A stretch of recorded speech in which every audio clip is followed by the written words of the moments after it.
అంతే కదా. పాపం ఆయన పాపం ప్రివెన్షన్ ఆఫ్ ఆయన నిజమనుకుని నమ్మేసి 150 వాటి మీద బెల్చాపుల మీద దాడి చేశాడు ఆయన పాపం. అదే చేసినందుకు గాను ఆయన్ని దుర్మార్గుడు అని చెప్పి చిత్రీకరించే ప్రయత్నం చేస్తున్నారు మీడియా ద్వారా. స్టిల్ నో ఆయనకి క్లాసులు పీకుతున్నారు.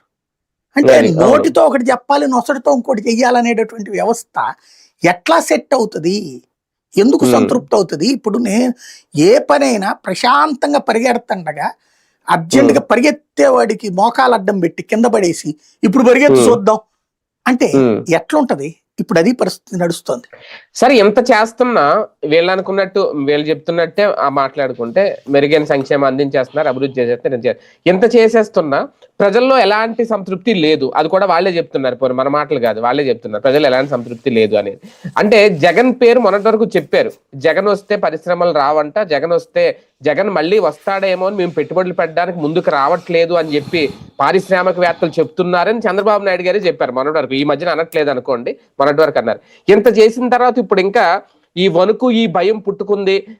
51% మాత్రమే సంతృప్తి ఉంది, 49% వ్యతిరేకత ఉంది అని ప్రజల్లోకి వెళ్ళాలనుకుంటున్నారంటే అక్కడ బికాజ్ ఆఫ్ జగన్ వల్ల అనుకోవాలా, పాలనలో ఈ 18 నెలల ఫెయిల్యూర్ ఏమన్నా కనిపిస్తోందా? ఇక్కడ మ్యానిపులేషన్ అన్నది మళ్ళీ చేద్దాం అనుకుంటున్నారు. జనం దగ్గరికి వెళ్ళినప్పుడు హడావిడి, పబ్లిసిటీ, కవరేజ్.